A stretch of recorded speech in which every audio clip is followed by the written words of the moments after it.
Kita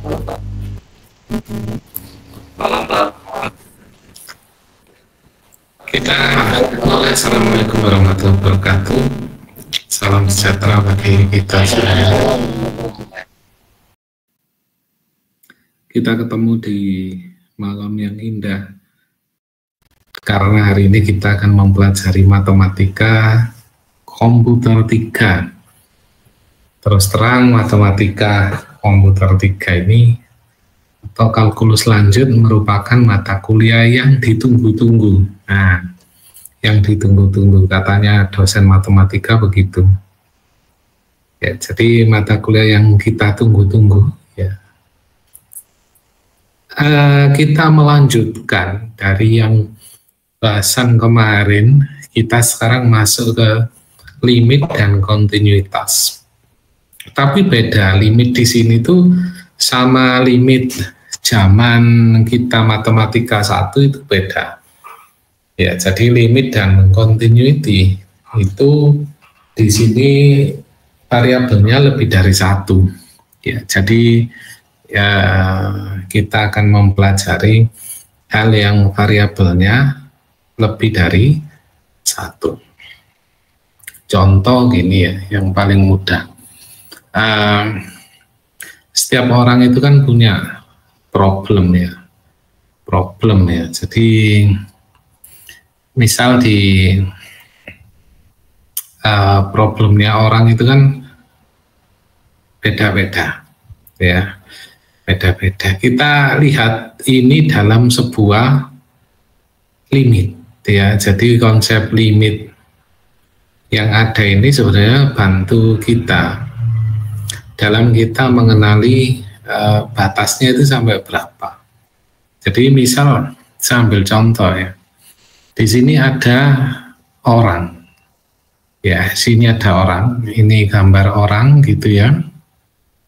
Ini ada orang.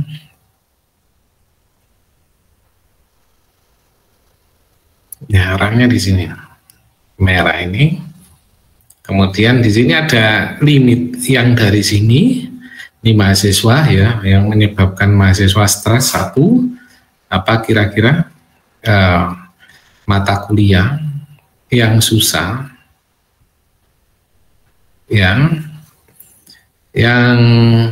kedua di sini selain mata kuliah susah apa, uang tidak turun, uang tidak ada, mendekati 0 ya. Akhirnya susah, jadi dia ditekan, si mahasiswa itu ditekan. Kemudian mereka ditekan lagi, pergaulan ya. Jadi temennya banyak ngajak ngopi tapi dia nggak punya uang. Nah ini pergaulan. Ada tekanan lagi di sini apa? Gaya hidup. Ya, gaya hidupnya tinggi ya, karena ngikuti teman-temannya ya. Ini gaya hidup nekan, kemudian apalagi nah di sini hutang ya, debt ya. Pinjol lah, pinjol. Oke, terus apa lagi? Dimarahi dosen. Nah, dimarahi dosen. Nah, oke. Ya. Jadi kita itu bisa ditekan. Biasanya kalau limit di matematika 1 itu menekannya dari dua sisi. Dari sisi kiri, ini orangnya di sini ya, kemudian dari sisi kanan, kan gitu. Jadi limit kalau sisi kiri, limit X mendekati minus, nah gitu nulisnya ya. Kalau sisi kanan biasanya limit X plus gini biasanya, nah gini boleh ya, atau X mendekati 2 plus boleh ya. Ini nih cara penulisan. Nah Yang tekanan dari sisi kanan dan kiri kita sudah pelajari. Nah, di sini di matematika 3 kita akan melajari tekanan dari semua sisi. Jadi ini orang ini yang ada di sini ya, ini mahasiswa semester 3 ditekan dari atas, dari bawah, dari samping sini. Nah, ini kita mau cari batas dia stres. Nah, batas dia stres kapan? Nah, ini kita bisa cari ini. Jadi kita bisa mengetahui kapan mahasiswa itu stres. Nah, jadi kalian bisa masukkan ini sebagai sebenarnya penelitian. Nah, ini dalam bentuk penelitian, misalnya apa? PKM, skripsi, ya sesuatu yang nggak ada gini, kemudian kalian create, ya kalian create baru ya, kemudian dijual laku pasti, ya, laku tinggi. Karena apa? Orang mau niru, mereka nggak tahu rumusnya. Loh, gimana cara bisa tahu stres ya? Kamu harus cari limit per orang, batasnya sampai berapa? Gimana caranya cari limit orang? Nah, disinilah limit dan continuity ini bersumber dengan tujuan untuk bantu orang. Ya. Jadi dia tujuannya si pencipta limit ini, limit itu kan batasan ya. Batasan itu ilusi ya. Jadi batasan adalah ilusi, sebenarnya nggak ada. Kita batasi diri kita sendiri.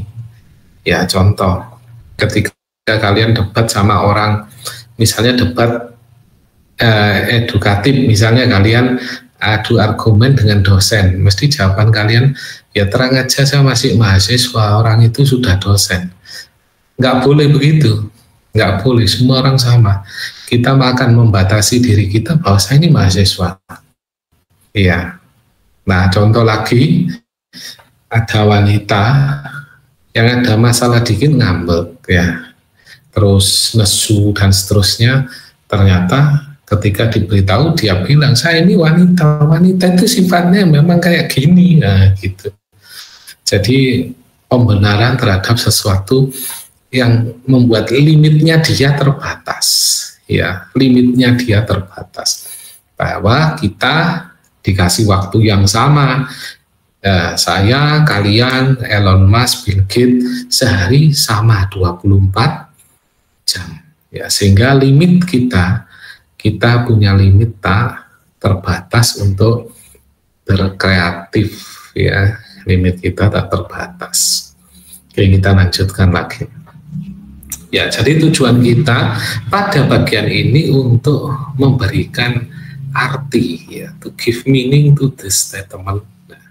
Jadi kita memberikan arti penting bahwa limit X, Y menuju A, B, Fx, Y sama dengan L. L ini value, ya. L ini value, L ini number, ya, angka.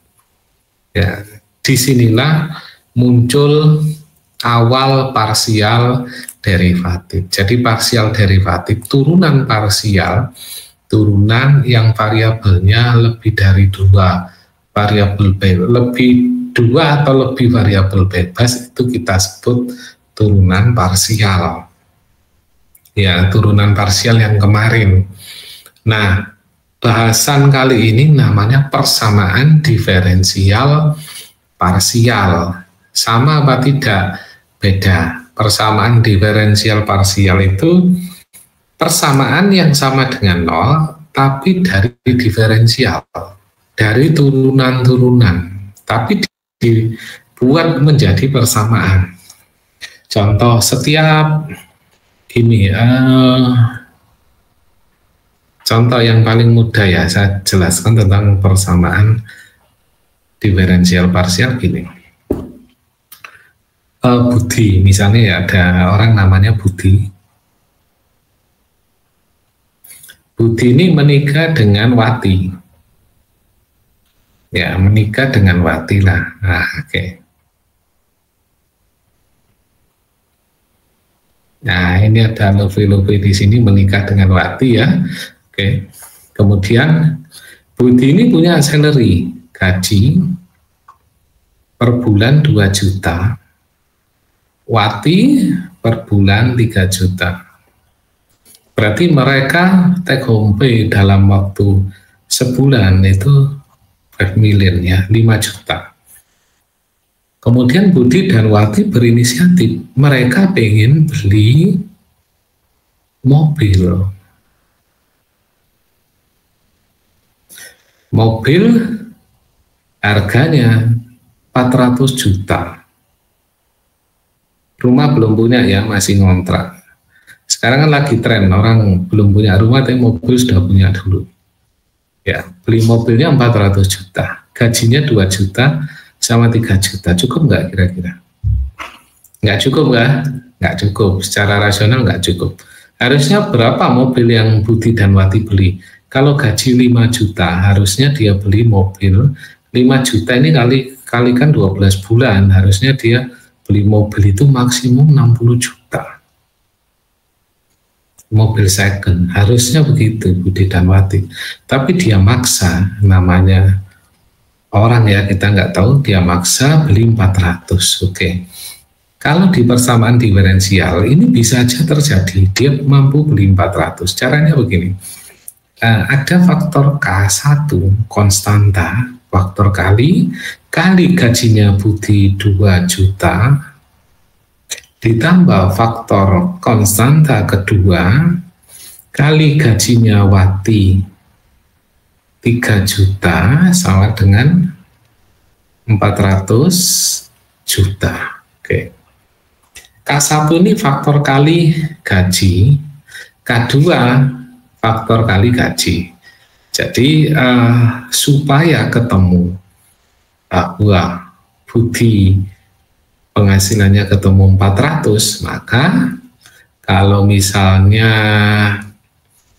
K2 ini bernilai 100 kali 3 juta kan 300, berarti Budi ini kan 2 juta, berarti Budi cukup faktor kalinya berapa? 50. Nah, 50 kali. Jadi si Wati punya faktor kali 100 bulan kali 3 juta, Budi punya faktor kali 50 bulan kali 2 juta. Jadi ini sebenarnya nggak bulan nggak apa-apa, pokoknya 50 kali 2 juta. Contoh, ketemulah 400. Mungkin saja, contoh gini, Budi ini kerjanya jualan gorengan ya. Jadi dalam waktu sebulan dia dapat bersih 2 juta. Ya, berarti Budi harus buka franchise 50 cabang. Wati harus buka 100 cabang. Ya, jadi Budi 50 cabang, Wati 100 cabang. Dan dia nggak kerja cabang itu, ada orang yang handle. Nah, kemungkinan ini 400 ketemu. Nah, di sini kita namakan 50 dan 100 ini adalah leverage. Ya, atau faktor kali. Ya, leverage atau faktor kali. Daya ungkit ya, daya ungkit supaya pendapatannya lebih banyak. Nah, ini yang dinamakan yang seperti ini namanya kombinasi linier, atau di Google kalian bisa cari linear combination. Ya, linear combination ini cara kita menyajikan dari 400 kita jabarkan supaya itu mungkin terjadi dengan beberapa faktor ini. Jadi kalau kita lihat, kalau si Budi buka cabang segitu, Wati buka cabang segitu, dalam sebulan dia mampu beli mobil. Jadi tidak hanya nunggu setahun, tapi dia harus effortnya segini, ya 50 cabang. Ya, oke. Nah ini contoh sederhana dari namanya kombinasi linear. Ya, jadi parsial derivatif itu satu saja yang dipilih, si K1 punya Budi atau faktor kali Punyawati. Ya, dua-duanya diambil boleh, ya nggak masalah. Oke, nah itu cerita dari ini teks yang ada di sini. Kemudian kita lanjutkan ke contoh. Nah, contohnya begini, kita bisa mencari sebenarnya area luasan yang diapit oleh bagian lain. Contoh begini, ini kan ada bundaran ya, ada lingkaran, circle di sini. Circle. Nah, circle ini punya batas kan? Dia di sini ada batas garis. Di sini juga punya batas. Ya, jadi punya batas. Sehingga setiap daerah itu selalu ada namanya batas. Nah, batas ini itu kita sebut dengan limit. Nah, batas ini kita sebut sama yaitu limit. Apakah batas bisa diukur? Bisa. Jadi misalnya ini bundaran, ini ada batas garis. Jarak ini ke sini itu bisa diukur. Ya, bisa diukur ini. Jadi kalau ditanya mahasiswa ambil 24 SKS, kapan dia stres? Itu bisa diukur. Ya, tingkat stresnya itu loh terjadi kapan, tanggal berapa, bisa diukur lewat faktor-faktor yang lain.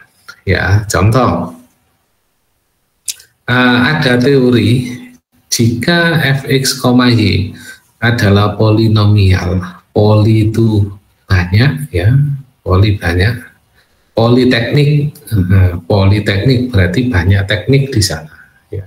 Jadi poli itu banyak, maka limit x, y mendekati AB fx, y sama dengan fa, fb. Ya, sebenarnya ini tidak sama dengan, tapi nulisnya gini, ekuivalen, ya, nggak ada karena ini mendekati, ya, bukan equal. Ya, jika fx, y sama dengan px, y per g, y, di mana p dan q polinomial, maka limitnya sama dengan ini. Ya, jadi artinya ya sesuai fungsi lah. Kalau dia pembagian ya ikut pembagian gitu ya. Dan nilai ini tidak boleh nol ya, jelas. Kalau nol ini pasti tak hingga ya, tidak boleh nol. Limit x, y mendekati AB, px, y sama dengan L, L-nya tidak sama dengan nol. Berarti limitnya bernilai bilangan dan ada. Dan limit qx, y sama dengan 0. Ya. Jadi ini gini artinya. Kalau limitnya px, y tidak sama dengan 0 dan limitnya ini tidak sama dengan 0 yang atas dan yang q-nya 0, maka kan tak hingga ya. Jadi P-nya ini L bilangan ya atau konstan dibagi 0. Kan tak hingga ini. Nah, tak hingga kan. Nah, maka dari itu dia disebut doesn't exist ya. Jadi doesn't exist, tidak ada. Jadi limit itu kalau ada itu bukan tak hingga nilainya ya. Ada ya, memang ada. Ini beda sama yang kemarin kita belajar. Kalau di limit ya, yang pertama itu kan gini, limit P dibagi 0 hasilnya tak hingga, ya sudah hasil limitnya ya tak hingga ini ya, selesai. Tapi di polinomial tidak ya, di polinomial tidak, sehingga ini kita sebut tidak ada itu karena ada ya, dikatakan tidak ada itu karena ada. Oke, contoh limit x kuadrat y plus 3y x-nya 1, 2, kita tinggal masukkan ya, 1 ke sini, 1 kuadrat kali 2 tambah 3 kali 2, 8 Ya, ketemulah jawabnya 8. Kemudian yang kedua, X kuadrat plus Y kuadrat dan seterusnya dan seterusnya. Perlu kita ingat kalau X, Y dimasukkan ke sini, ya, dimasukkan ke bawah, maka kita menemukan apa? Nilainya adalah 0. Ya, 0. Maka dari itu limit ini tidak ada, sehingga ini bernilai 1, kemudian ini 0, maka doesn't exist. Ya, ini ngikuti yang atas ini, ya.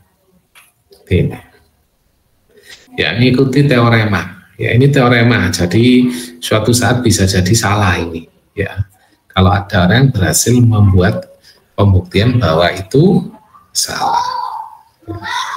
Kita lanjutkan contoh kedua. Tunjukkan bahwa fungsi f terdefinisi sehingga tidak memiliki limit. Tidak memiliki limit di 0. Ya, kita coba lihat. Kita ingat ini ada sumbu X, ke sini ada X, ada Y, kemudian ke atas ada Z. Y-nya di sebelah sini boleh ya, gambar di sini juga boleh, terserah. Tapi dia taruh sini, bebas ya. Kemudian ada macam-macam ya. Nah, kalau dari atas seperti ini. Nah, ini namanya bentuk gradien descent. Gradien descent. Ini kita pelajari di mata kuliah mesin learning. Nah, nanti kalian akan belajar seperti ini. Ya, biasanya yang ngajar Pak Haris. Nah, Pak Haris yang ngajar ini. Ya, kalau kita lihat dari atas, ya, mirip dengan kontur. Ini kita lihat bahwa ternyata ada satu, semua ini menuju ke sini, ya, ke 0.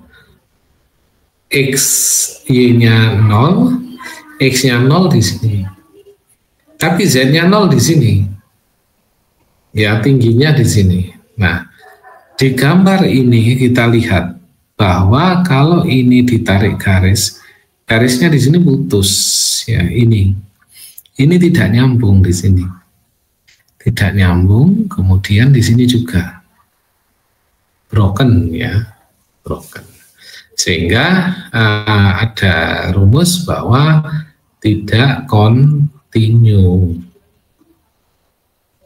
ya, jadi tidak continue, bahwa syaratnya terdefinisi dan punya limit itu adalah continue, ya. Jadi itu ya. Jadi titiknya di situ adalah broken, ya, alias tidak continue, ya. Oke, kemudian nomor ini cuma masukkan aja, sama aja ya. Contoh soal ketiga ini, masukkan 0 ke sini aja, sama aja, nggak ada yang susah ya. Kemudian kita masuk ke komposisi. Komposisi ini penggabungan 2. Ya, jadi komposisi biasanya kita mengetahui di mata kuliah statistik, ya, probabilitas dan statistik itu ada namanya kejadian bersyarat. Ya, kejadian bersyarat. Kejadian bersyarat ini contoh yang paling mudah.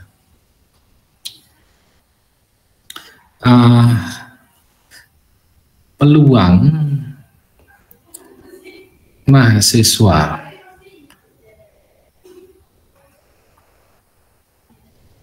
peluang lulus matematika 3 dengan syarat matematika 2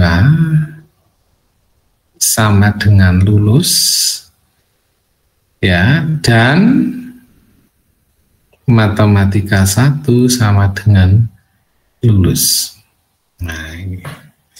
Jadi, berapakah peluang kalian lulus matematika 3? Ya, dengan syarat matematika 2 lulus dan matematika 1 lulus. Kalau matematika 2 tidak lulus, kemudian kalian ngambil matematika 3, jelas syarat ini tidak mungkin, karena di mat 2 tidak lulus, kalian masuk mat 3. Ya, jadi ada syarat. Jadi kita juga bisa prediksi peluang nilai. Berapa peluang di matematika 3 ini dapat A dengan syarat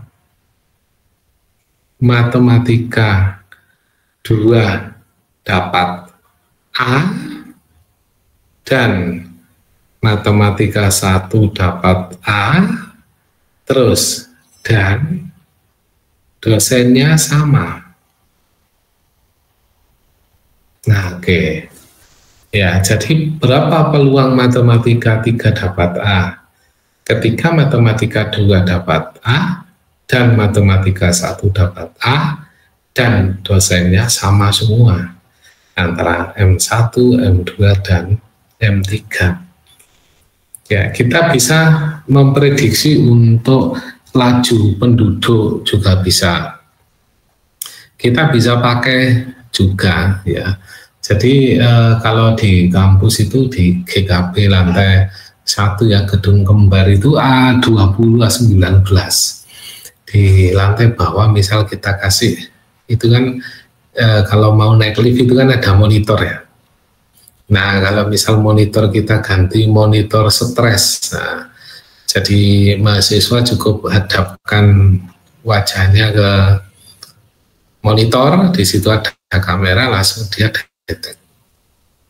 deteksi, oh wajahnya si A, si Budi misalnya ya, Budi IPK sekian, sekian, sekian, habis ini mata kuliahnya matematika 3, jamnya siang, terus si komputer lihat, saya tidak melihat Budi berada di kantin manapun di UM. Nah, akhirnya diprediksi Budi di 15 menit masuk matematika 3 akan hilang kendali. Jadi artinya si Budi ini hilang kendali itu sudah nggak fokus, ya, nggak fokus. Baiklah, sampai di sini dulu. Mungkin ada yang mau tanya? Tidak ada ya. Jelas tidak ada. Malu-malu semua ya. Kita lanjutkan lagi. Bola ini hal yang unik ya. Jadi kalau kita lihat di dalam dimensi 2 itu kan lingkaran, naik ke dimensi 3 jadilah bola ya. Ini two space, ini 3 space. Nah, jadi lingkaran bisa jadi bola. Bola jadi apa? Nah, itu yang susah kalau ditanya begitu. Karena ini dimensi 4 kita nggak bisa bayangkan jadinya apa. Nah, satu hal yang penting di sini ada namanya neighborhood, ya. Tetangga, ya. Tetangga dengan radius delta. Jadi zona neighborhood, ya. Zona tetangga di sini radiusnya ini. Kalau semakin jarak dengan tetangga itu semakin dekat, bola itu mudah rusak atau mudah awet. Nah, misalnya segini ya, bola ini sama bola kecil ini. Nah, jarak tetangga segini. Kecil. Jadi kalau diinjak ini pasti cepat pecah. Ya, rusak. Itu yang besar, yang jaraknya semakin besar ya, deltanya semakin besar, ini dia akan lebih stabil ya. Jadi makanya ban mobil itu semakin besar bannya, kecepatan tinggi semakin bagus. Tapi kalau bannya mobil itu kecil, LCGC, terus bannya kecil, ya dia akan semakin mudah mengalami pecah. Di sini ada soal di contoh 4 ya, describe the point XY, apakah di mana fungsi berikut continue. Hx, y, 2x plus 3y dibagi y min 4x kuadrat. Ya, jadi H, ini H itu merupakan fungsi rasional. Ya, rasional itu fungsi yang dapat dibagi, artinya ini dibagi itu gitu ya. Sehingga karena dia rasional, maka dia continuous at every point. Selama yang bagian bawah nggak nol, ini dia continue. Ya, jadi continue kalau yang bawah tidak nol. Tapi kalau yang bawah equal to zero, ya equal to zero, yang bawah ini nol, misal, maka kita ketemu Y sama dengan nol kan gini. Maka Y sama dengan 4x kuadrat. Ya, maka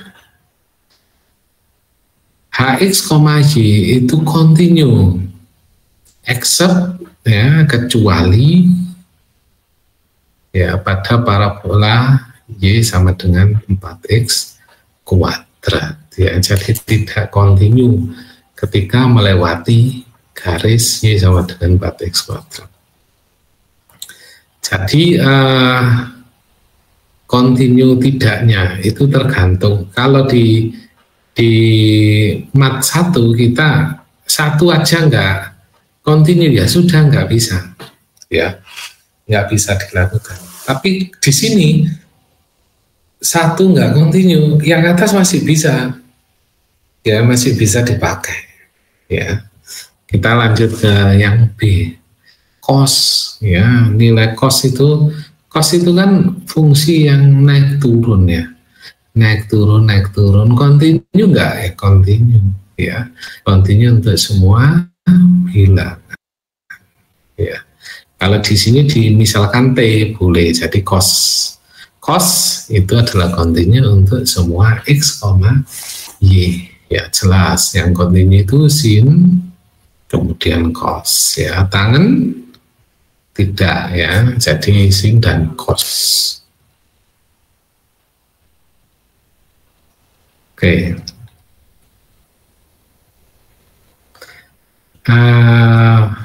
kita ada contoh soal ya, kita kerjakan aja ya contoh soalnya.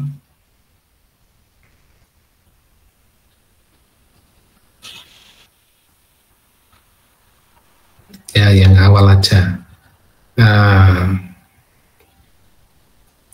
Limitnya ada atau tidak ada? Oke. Mungkin nomor 6, 10. Oke, kemudian sudah itu dulu aja ya. Oke, silakan dikerjakan ya. Dua nomor aja dulu. Nomor 6 dan 10. Oke, saya kasih waktu 5 menit ya ngerjakan 2 soal.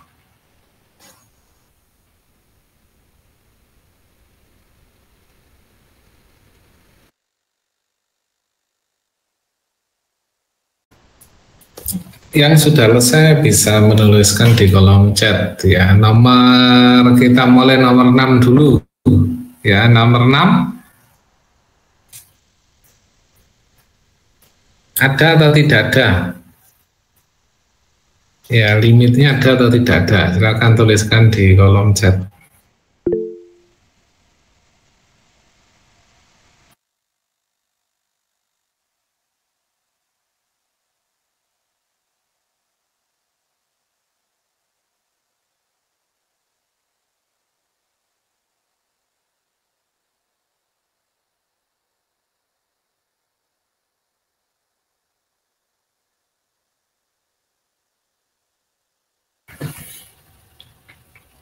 Wah, ini banyak sekali ini. Ya. Oke. Untuk nomor 6 berapa nilainya? Ada yang 0, ada yang -1.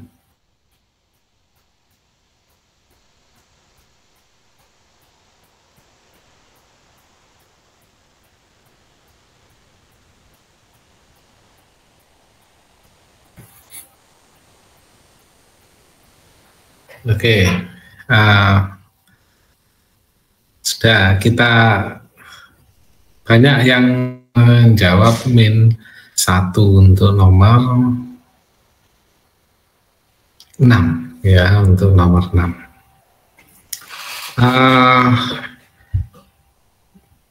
Kita lihat nomor, saya belum bilang benar salah ya. Kita lihat nomor 10 sekarang. Nomor 10 jawabnya apa?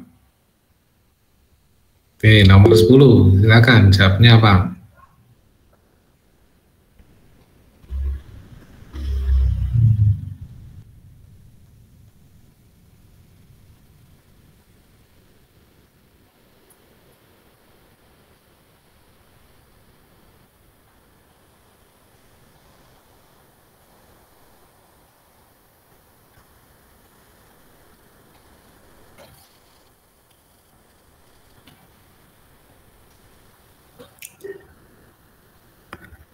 Ada yang jawab enggak ada yang doesn't exist ya.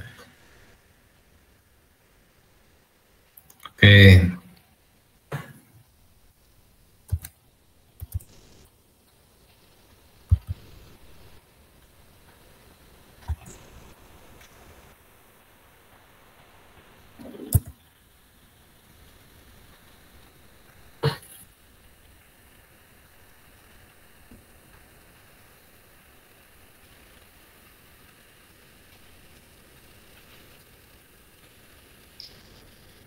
Oke, kita coba menjawab bersama ya untuk nomor 6 ya. Nomor 6 kebetulan jawabnya -1 ya, benar. Oke. Kemudian untuk nomor 10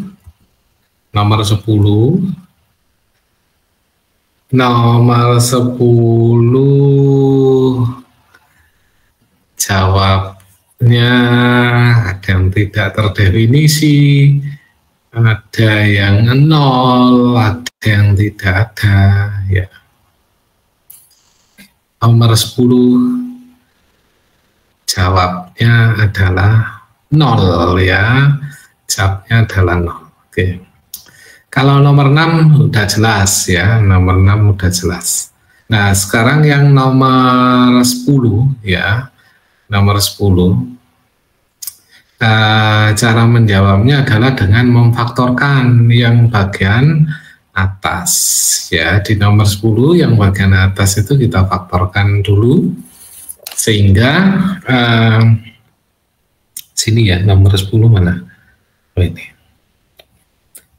X pangkat 4 itu sebenarnya X pangkat 2. Sehingga kita bisa tulis gini, X pangkat 4 itu sebenarnya gini, X pangkat 2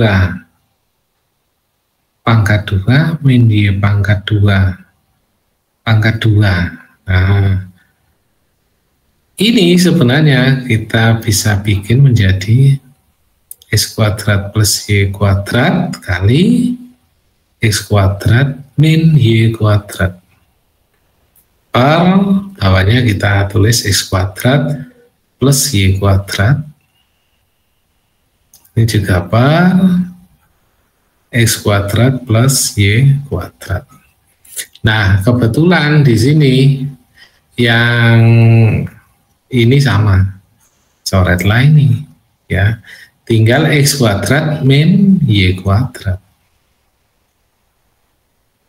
Masukkan nilai 0 ke sini. 0 kurangi 0, 0 ya.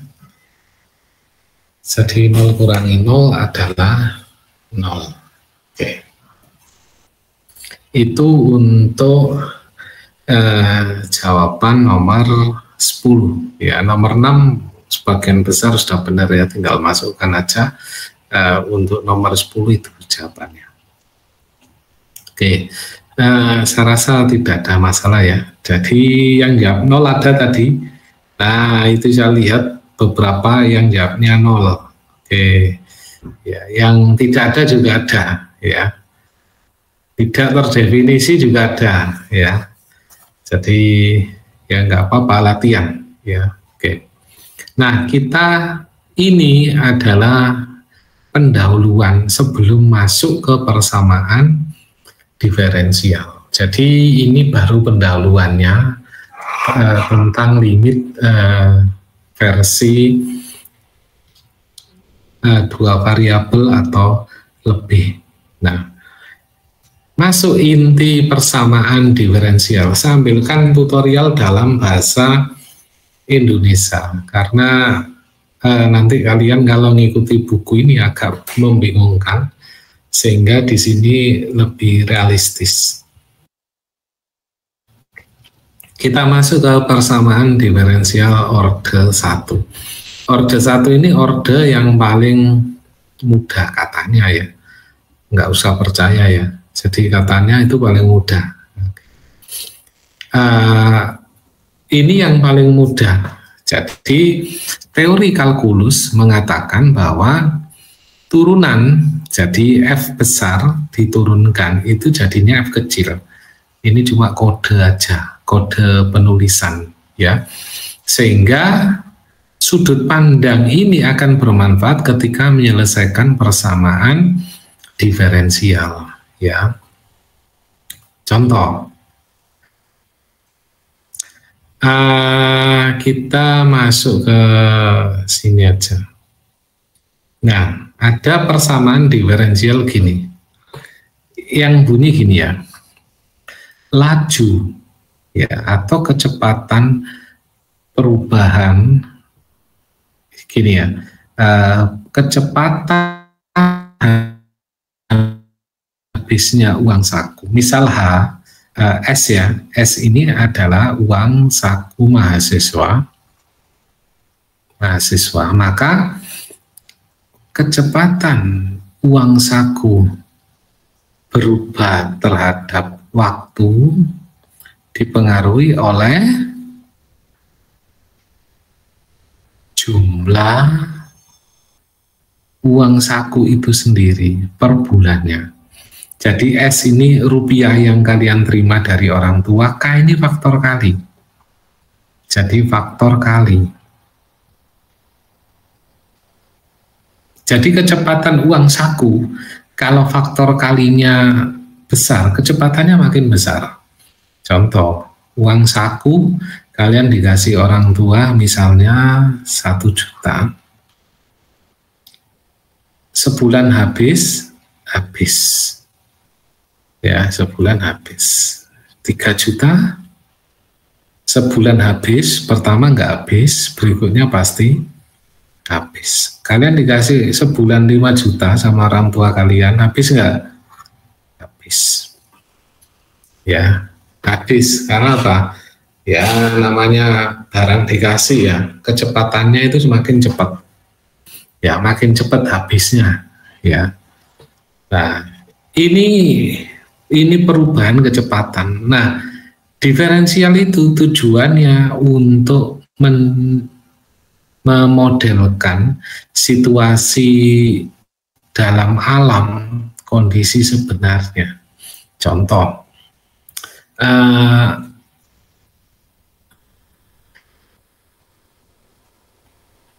P sama dengan F per A. Ya, P ini tekanan, pressure, F ini adalah force, gaya dalam Newton. Berarti apa? Kalau gayanya banyak, tekanannya banyak. Kalau tekanannya banyak, gayanya juga besar. Ya, itu hubungan ini disimbolkan. Jadi kita melihat laju itu dari sini, kecepatan dan seterusnya. Biasanya diketahui gini. Jadi orang BPS itu kan survei dari rumah ke rumah, terus mereka nyimpulkan, Pak, ternyata orang tua itu biaya hidupnya lebih banyak daripada orang usia 20 tahun. Jadi semakin tinggi umur, semakin usia itu naik, ya. Jadi usia semakin naik, maka biaya hidup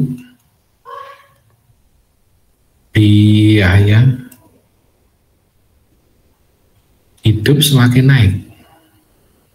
Ya, karena apa? Beli obat, kemudian vitamin supaya dia sehat, terus makanannya bergizi, semua itu kan mahal.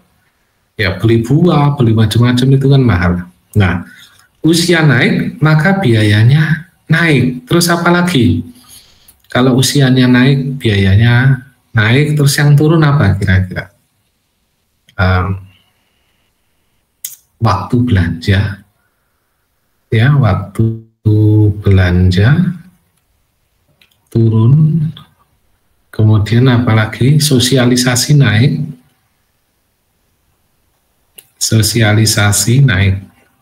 Jadi kalau kita modelkan gini nanti, perubahan usia terhadap waktu dipengaruhi oleh biaya B dikalikan dengan sosialisasi dibagi waktu belanja. Nah, waktu belanjanya di bawah karena apa? Ini waktu belanja turun berbanding terbalik. Sehingga kalau B biayanya naik, kemudian sosialisasinya tinggi, biaya hidupnya naik, sosialisasi tinggi, dia tergolong orang yang usianya semakin bertambah. Ya, jadi rumus seperti ini dikrit oleh persamaan diferensial. Seperti ini diciptakan oleh soal cerita yang ada di sini. Nah, ini tentukan persamaan kurva yang melalui titik 1, min 1, 2 dan gradiennya pada tiap titik sama dengan 2 kali absis. Sama dengan 2 kali absis, gradien itu turunan pertama. Nah, ditulis seperti ini, ya, dan seterusnya. Nah, nanti habis itu ini diintegralkan, ketemulah x kuadrat plus c. Nah, ini ya, jadi yang saya tuliskan di sini ini pekerjaan jurusan, bukan jurusan matematika, jurusan matematika terapan. Ada jurusan ini, ada di Indonesia ada. Jadi jurusan matematika terapan. Dia pelajari ini aja, tapi kompleks. Yang diajari banyak. Nanti dia masuk kemana? Biasanya mereka ambil S2. Jadi mereka itu menguatkan basic di S1, kemudian mereka ambil S2, ada yang di data science, ada yang programming, ada yang macam-macam. Ya, bahkan ada orang yang menemukan dengan formula, ya, dia menemukan kapan pengembangan software itu gagal. Jadi dia bisa memprediksi, misal ya ada software dibikin oleh developer, ya, dia kontrol bagus pakai DevOps, kemudian Docker dan kawan-kawan, kemudian suatu saat sistem itu yang diciptakan oleh orang itu bisa memprediksi ini pasti gagal proyek ini, ya, dengan formula seperti ini. Oke, kita lanjutkan. Oke, persamaan diferensial itu ada yang bisa diselesaikan dengan yang namanya pemisahan variabel, ya. Pemisahan variabel itu gini, ada ruas sama dengan di sini khusus X, di sini khusus Y, atau di sini khusus X, di ruas kanan khusus Y. Ini namanya pemisahan variabel. Contoh, integralkan ini dy dx, integralkan ini, nggak bisa ini. Ya, karena apa? Ini ada Y. Nggak ada Y ini nggak bisa. Y ini mengandung X. Ya, ingat ini dimensi 2. Ya, ini dimensi 2, ingat, bukan dimensi 3.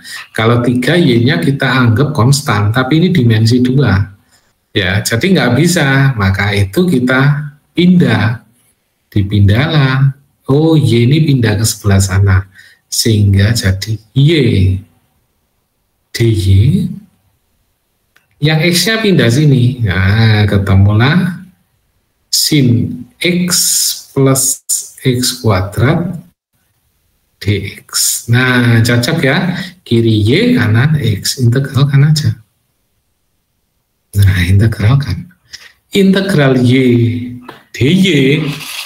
Nah, kalian tahu jawabnya adalah setengah Y kuadrat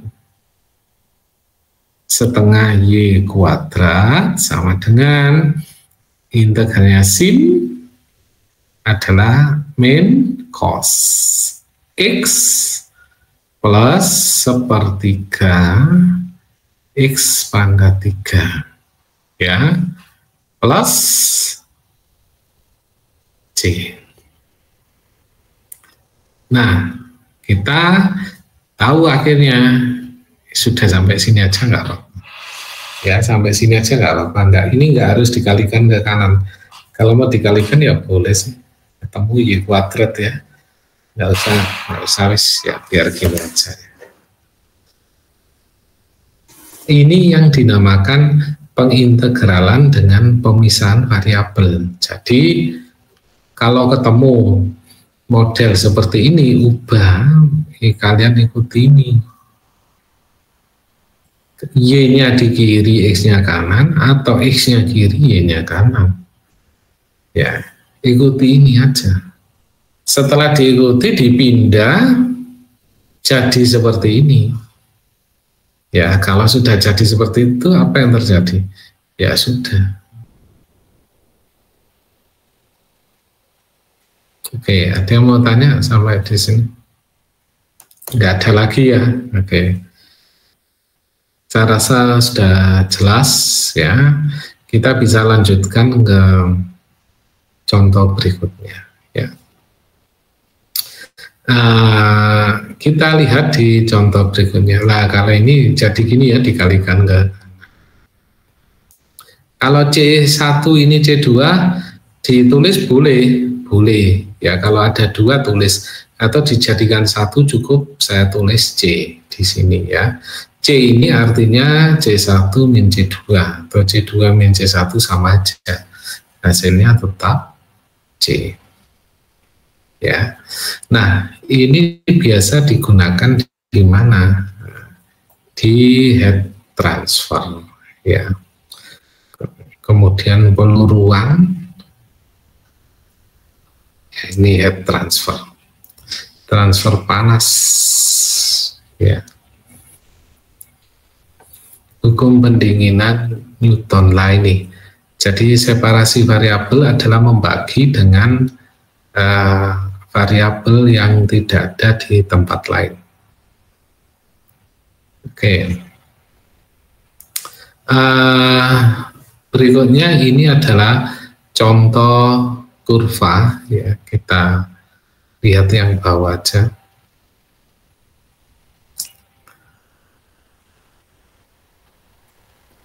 Nah ini contoh di sini ada bentuk persamaan diferensial yang tidak separable ya. Jadi biasanya kan gini, tidak separable itu kita nggak bisa misah dia X Y-nya di kiri atau di kanan. Jadi di soal itu dy per dx sama dengan 2x min 2y.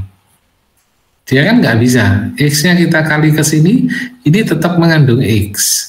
Ini kita pindah ke sini, X-nya tetap ada di bawah. Ya, maka dari itu ada rumus. Rumus ya, polanya seperti ini ya. Ini namanya persamaan diferensial dengan bentuk umum. Ya, supaya variabelnya bisa dipisahkan.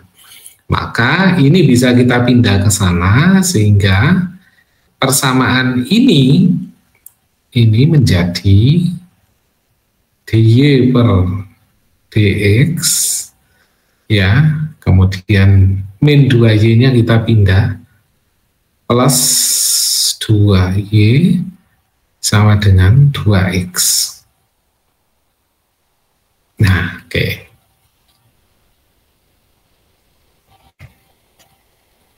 Nah, P ini diambil oleh angka 2, kemudian Q diambil oleh ini 2x, ya.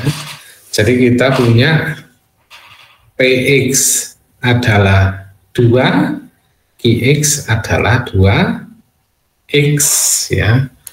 Nah, metode penyelesaian ini namanya faktor integrasi. Ya, kita sebut dengan FI. Kita lanjutkan, ya. Di faktor integrasi ini kita menyelesaikannya menggunakan formula seperti ini. Ini solusi umum. Solusi umum ini artinya dia mengeliminasi, ya, mengeliminasikan, atau gini, kalian baca dulu ya, baca aja dulu. Nanti mumet kalau belum baca. Tadi dari sini ya, dari sini nggak ada masalah. Nah, sampai sini coba baca 3 menit.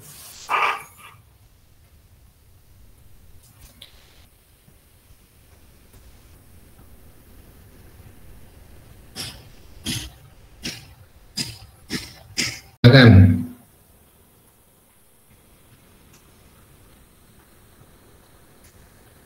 Maisa, silakan.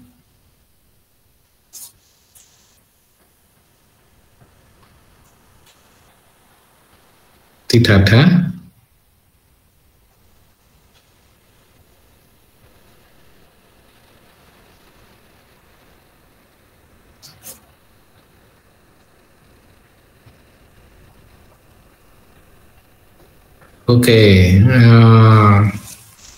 Oke, ada solusi umum, ada solusi khusus, ya.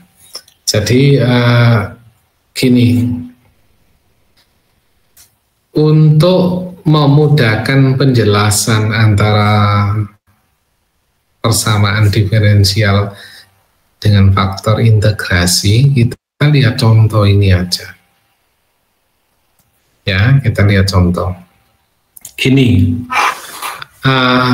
ada solusi umum dan solusi khusus. Umum itu dia berlaku umum dan ada C, ya. Contoh gini, x dy per dx sama dengan x kuadrat plus 3y, x-nya lebih dari 0.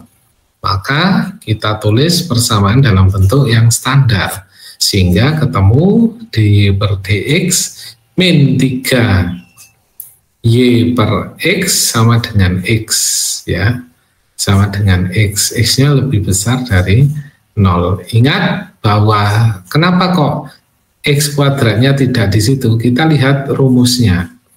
Ya, rumusnya di sini adalah px y q x, ya, px y q x, ya.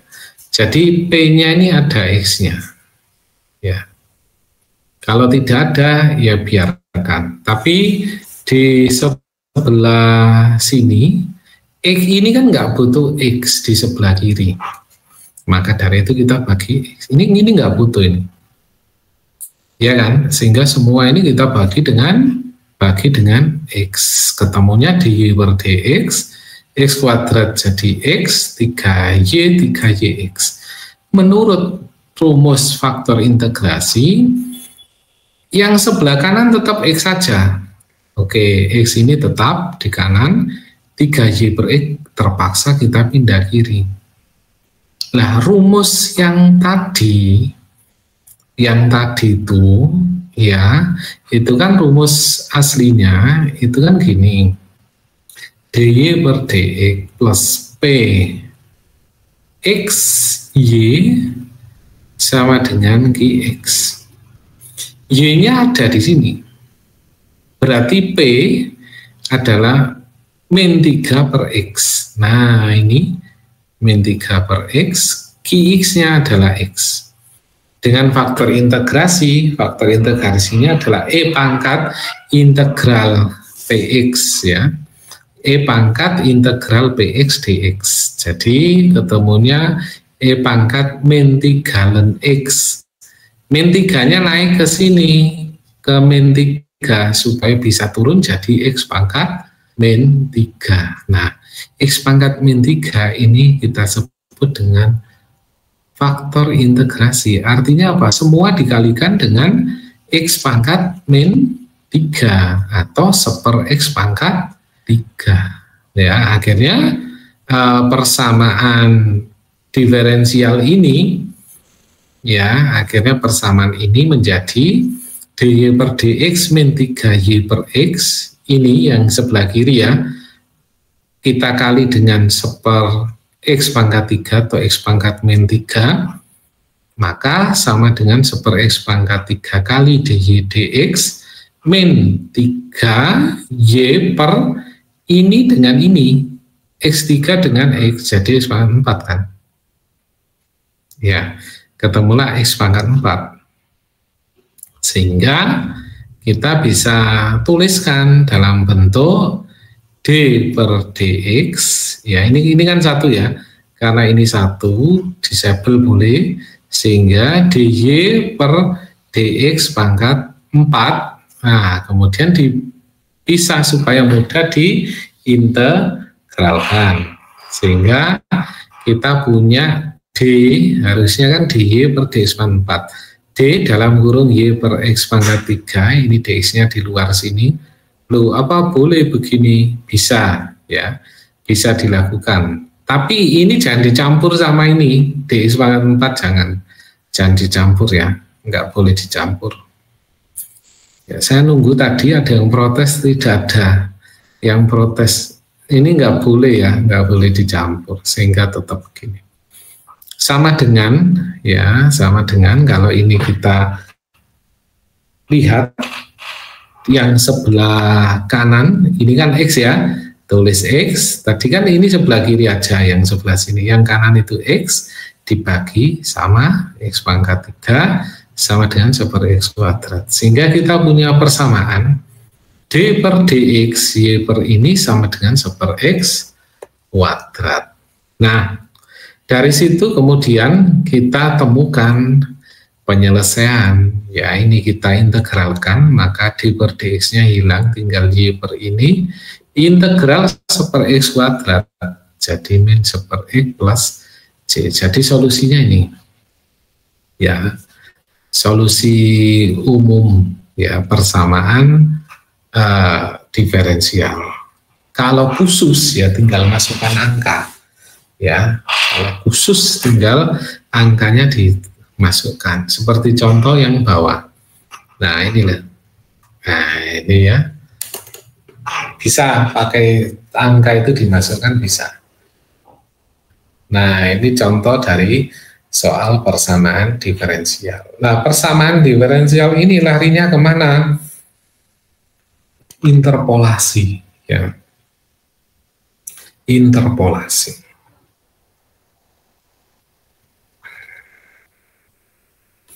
Saya sekarang dapat pekerjaan yang menggunakan formula interpolasi dan tren analisis,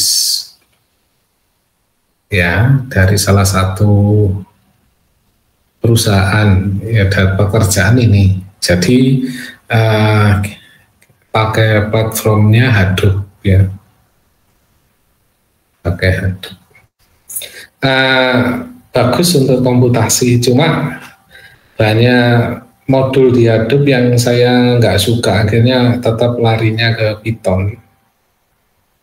Ya, larinya tetap ke Python. Dan jarang orang yang bisa mengerjakan formula untuk orang informatika. Karena apa? Orang informatika nggak suka matematika, masalahnya dari situ. Ya. Saya share tugas mahasiswa ya yang pernah dikerjakan oleh mahasiswa teknik informatika ketika saya mengajar matematika lanjut ya. Oke, ini. Jadi dulu namanya kalkulus lanjut, terus ganti matematika komputer ya. Saya itu kadang bingung, namanya berubah-ubah ya. Tapi yang merubah bukan saya ya. Tiba-tiba namanya ganti ya. Jadi saya masih ingat mahasiswa ini saya ngajar mahasiswa ini dulu ya, angkatan 2015 ya, 8 tahun yang lalu ya. Yang jelas mereka semua udah lulus, udah lama lulus ya. Mungkin ada yang sudah punya anak, yang ada sudah yang belum menikah pun juga mungkin ada, dan kerja di mana-mana ya. Saya simpan tugasnya. Kita lihat sekarang, tugas mereka adalah menghitung kapasitas Bandara Internasional Kuala Namu, Medan. Ya, jadi waktu itu saya beri tugas, kalian hitung di Bandara Kuala Namu kira-kira berapa pesawat terbangnya itu berkumpul di jam berapa. Jadi saya tanya jam berapa pesawat paling banyak berkumpul, kemudian mereka mengerjakan. Jadi pertama kita pantau melalui Google Earth ya, kita pantau melalui Google Earth, kita cari luas ya, luas apron dan seterusnya sampai jumlah pesawat yang parkir ini mereka tarik ya dengan bantuan teknologi ya, dengan Google Earth. Kemudian saya bilang kalian harus punya akses ke monitor yang ada di bandara. Jadi di monitor itu ada sekarang landing, delay dan seterusnya, kalian harus akses. Nah, monitor di situ. Akhirnya mereka dapat akses seperti ini. Jadi mereka menggunakan flag radar ya untuk mengakses informasi kedatangan. Kemudian mereka juga akses di jam-jam tertentu juga. Jadi kita bisa lihat itu ya, pesawat naik, turun, kemudian nah ini jadi mereka amati bahwa setiap jam 7 sampai 8 itu ada pesawat 5 ya masuk, jam 8 sampai 9 itu 11, jam 9 sampai 10 7 ya, 7 lumayan sepi ya, lumayan sepi. Rata-rata pesawat yang mendarat 7 atau 8 pesawat per jam ya. Kemudian mereka lihat jadwal sekarang di yang on ground itu berapa pesawat. Habis itu kemudian didata. Jadi pada jam 5 sampai 6 itu ada 1 pesawat, jam ini 2 pesawat, jam ini, karena pesawat itu kan masuk keluar. Akhirnya mereka melakukan interpolasi. Ini dalam tabel ini namanya tabel interpolasi ya. Kemudian dengan formula ini kita tahu bahwa formulanya seperti ini ya. Mereka hitung manual. Sebenarnya ada pakai program komputer bisa, cuma saya nggak bolehkan. Kalian harus hitung manual biar tahu. Kemudian akhirnya ketemulah angka. Nah, akhirnya ketemulah angka perkiraan bandara penuh, bahwa bandara itu penuh pada 8 September 2016 jam 4.42 ya. Bandara diperkirakan penuh jam sekian. Nah, ini salah satu penggunaan interpolasi untuk memprediksi kapan bandara itu penuh. tanpa kita connect langsung ke bandara. Ya, tanpa kita pergi ke sana pun kita bisa tahu kapan bandara itu penuh. Oke. Ada yang mau ditanyakan dari sini? Tidak ada ya. Oke. Saya ingin kasih tugas yang sama dengan ini ya. Untuk bandara, tapi saya tidak kasih tugasnya dalam bentuk menghitung kapan bandara penuh, tidak. Saya pengen kalian buat peta kontur, ya, peta kontur seperti yang di buku tadi yang ada limit-limit tadi itu, ya, peta kontur gini, ya. Bentar saya jelaskan ya.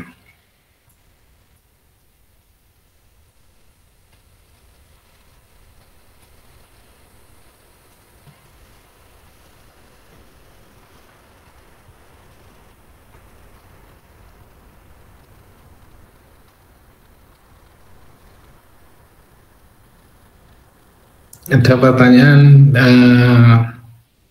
kalau ada delay ya, delay itu nggak ada masalah ya, yang penting nggak cancel aja ya, jadi pesawatnya tetap dihitung masuk ya. Kalau cancel itu yang menyebabkan prediksi interpolasinya gagal ya, jadi prediksinya ada. Jadi gini, saya ingin kalian belajar sesuatu di flight radar. Ya, jadi kalian habis ini buka flight radar. Ya.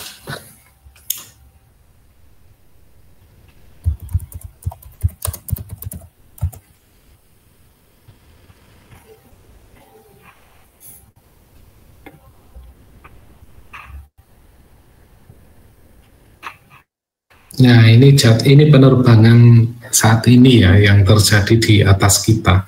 Jadi dengan data ini kita bisa tahu pesawat mana saja yang sedang terbang. Misalnya di sini ya, ini Garuda Indonesia tujuan Jakarta dan Pasar. Dia tadi harusnya nanti dia akan mendarat jam 10 ya. Jadi dari Jakarta jam berapa tadi ya. Jadi nanti dia akan mendarat jam sekian ya, estimasi. Jadi rutenya kita bisa lihat ya. Nah, kali ini kalian bisa cari ya informasi, bukan hanya jumlah kapan bandara itu penuh, bukan, tapi informasi kurva ketinggian pesawat ya, pesawat itu terbang dalam ketinggian berapa, sehingga saya misalnya ya, saya pergi dari Jakarta dan Pasar dengan pesawat ini ya, misalnya ya, kalau kita lihat di pesawat ini dia punya detail altitude-nya 41.000 kaki ya. Jadi pesawat ini punya ketinggian 41.000 kaki. Pesawat ini yang di belakangnya Batik ini ya, Batik ini rute Halim Surabaya, ini ketinggiannya 24.000 kaki ya, 24.000 kaki. Jadi artinya kalau ketinggiannya segitu, artinya kan enggak, pesawat itu walaupun hadap-hadapan nggak bisa tabrakan karena ketinggiannya yang berbeda ya.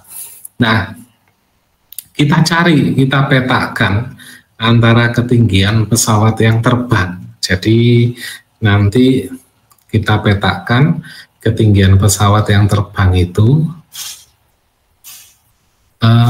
sebentar, nggak bisa dicoret-coret ini. Nggak bisa. Sini aja ya, saya coret di sini aja. Jadi gini, kalian petakan dalam koordinat sumbu X dan Y, X kemudian ini Y, ya. Ini misalnya pesawatnya Batik, ya di sini. BTK, kemudian Garuda Indonesia, ya. Dalam rute yang dilalui sama, ya. Jadi mencari rute yang dilalui sama itu di garis ini lah. Garis ini tadi kan kelihatan lah seperti ini ya. Ini kan Jakarta Denpasar, ya. Kemudian rute ini diikuti oleh Batik juga. Nah ini kan rutenya sama, ya. Kemudian diikuti Garuda dan seterusnya.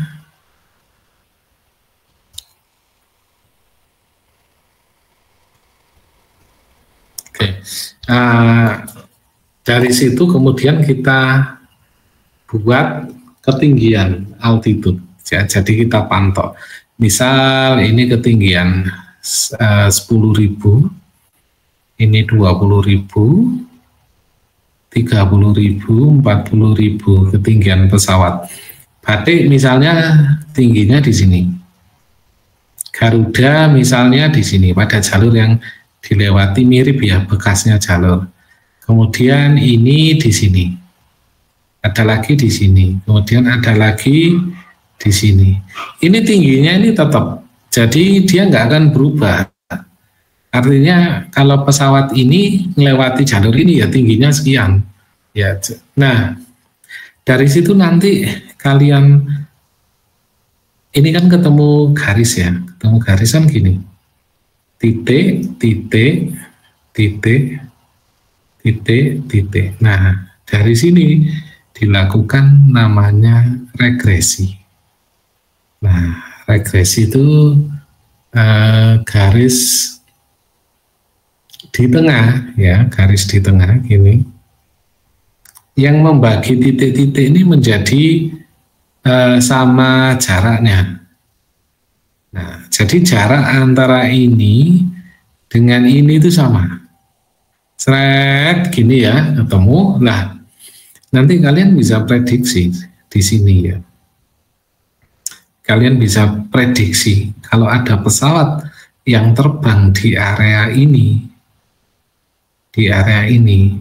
ini kira-kira yang dibolehkan izin. Ini pesawat apa? Lion atau Garuda yang boleh izin di area sini? Lihatnya dari mana?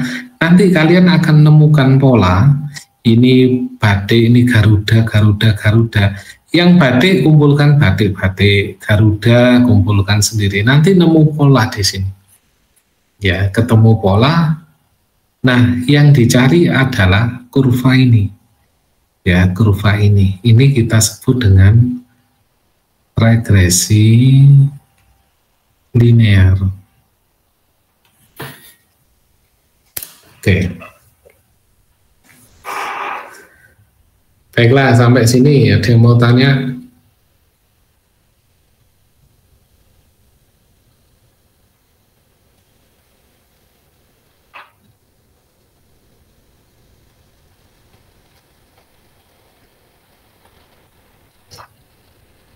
Nah, ini yang lewat Malang, barusan lewat di atas kita ya.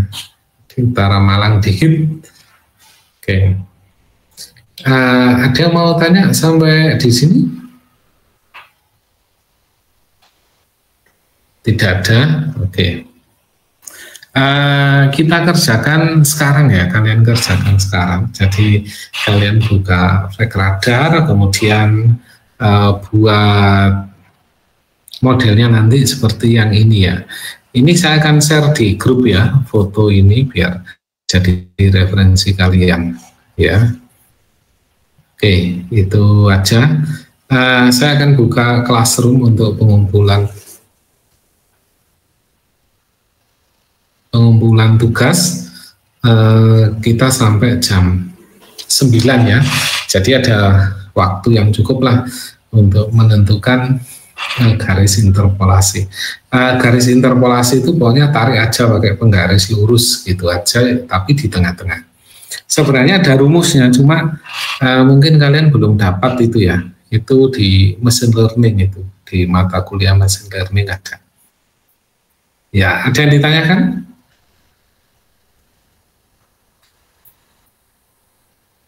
Nanti buat dalam PowerPoint-nya di PDF kan, ya. PowerPoint-nya nggak usah banyak-banyak, satu slide aja cukup, ya. Satu slide aja cukup, terus PDF kan.